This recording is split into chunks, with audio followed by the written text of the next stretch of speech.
আসসালামু আলাইকুম এভরিওয়ান, আশা করছি সকলেই ভালো আছেন। আমি আজকে আপনাদেরকে তৈরি করে দেখাবো শুধুমাত্র দুধ দিয়ে মিল্ক পুডিং। আশা করছি আপনাদের সকলের কাছে ভীষণ ভালো লাগবে। আর এই মিল্ক পুডিংটি খেতে ভীষণ মজার। আর এখন তো গরমকাল, তাছাড়া রমজান মাসও চলছে। এরকম ঠান্ডা যদি ঠান্ডা ঠান্ডা একটা ডেজার্ট খান আপনারা, তাহলে কিন্তু মন প্রাণ কলিজা একদম ভরে যাবে। আর একদম সহজ করে দেখাবো, কোনো ধরনের কোনো ঝামেলাই হবে না, শুধুমাত্র দুধের তৈরি। আশা করছি আপনাদের সকলের কাছেই ভালো লাগবে। ভালো লাগলে অবশ্যই আমাকে সাপোর্ট করে আমার সঙ্গেই থাকবেন। তো চলুন দেখে আসি মিল্ক পুডিং তৈরি করার জন্য কি কি লাগছে। তো মিল্ক পুডিং তৈরি করার জন্য প্রথমে আমি এখানে দিয়ে দিব 500 গ্রাম দুধ আছে এখানে। আপনারা চাইলে আরও কম বেশি করেও কিন্তু নিতে পারেন। আর প্যাকেটটা ধুয়ে আমি একটু পানি দিয়ে দিলাম, তারপর একটু গুঁড়া দুধ দিচ্ছি। তবে গুঁড়া দুধটা দেওয়ার অবশ্যই চেষ্টা করবেন, কারণ গুঁড়া দুধটা দিলে একটু ভালো হয়, টেস্টটা ভালো আসে। তারপর আমি এখানে দিয়ে দিচ্ছি চিনি। আর চিনির পরিমাণটা আমি বলছি না, আপনাদের পছন্দ অনুযায়ী কিন্তু আপনারা মিষ্টিটা দিতে পারেন।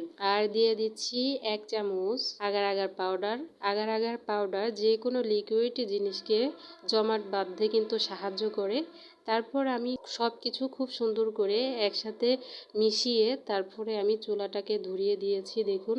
আর অনবরত নাড়তে হবে। দুধটা যতক্ষণ না পর্যন্ত গাঢ় হচ্ছে, অর্থাৎ ঘন হচ্ছে, ততক্ষণ পর্যন্ত কিন্তু দুধটাকে জাল করে নিতে হবে। আপনারা যতটুকু দুধ নেবেন ঠিক তার হাফ দুধ করে নিতে হবে কিন্তু দুধটাকে জাল দিয়ে। আর অনবরত নেড়ে চেড়ে নিতে হবে। নাড়ানো কিন্তু একেবারেই বন্ধ করা যাবে না, তাহলে উপর থেকে সর হতে পারে, আবার আশেপাশে লেগে যেতে পারে। তো চামচ দিয়ে একটু কাড়া দিলেই কিন্তু সব কিছু চলে আসবে মাঝখানে। আর অনবরত নেড়ে চেড়ে নেবেন, কোনোভাবেই কিন্তু থামানো যাবে না নাড়াচাড়াটা। তো আমার দুধটা কতটা ঘন হয়েছে আপনারা কিন্তু দেখতে পাচ্ছেন। আর যতটুকু দুধ নিয়েছিলাম জাল করে কিন্তু আমি হাফ করে নিয়েছি। এখন যে পাত্রে আমি কিন্তু চুলাটা অলরেডি বন্ধ করে দিয়েছি।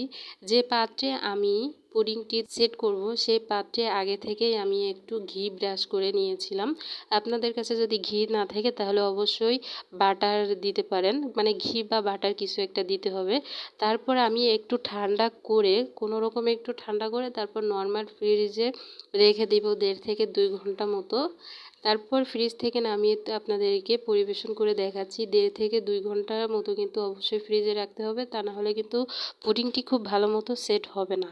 তো দেখুন আমি ছুরির সাহায্যে একটু আশপাশ ছাড়িয়ে নিয়ে তারপরে ডিমোল্ড করে নিচ্ছি।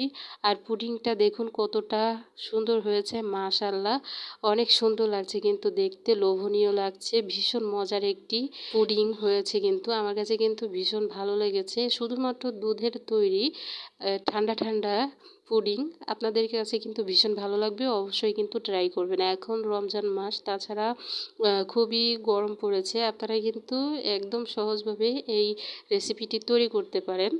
তো আমি ভিতরটাও আপনাদেরকে একটু কেটে দেখাচ্ছি যে আমার পুডিংয়ের ভিতরে কেমন হয়েছে আর কতটা সফট, কতটা নরম। আপনারা কিন্তু বুঝতেই পারছেন কতটুকু কেমন সফট হয়েছে, কতটা সুন্দর, কতটা লোভনীয় হতে পারে।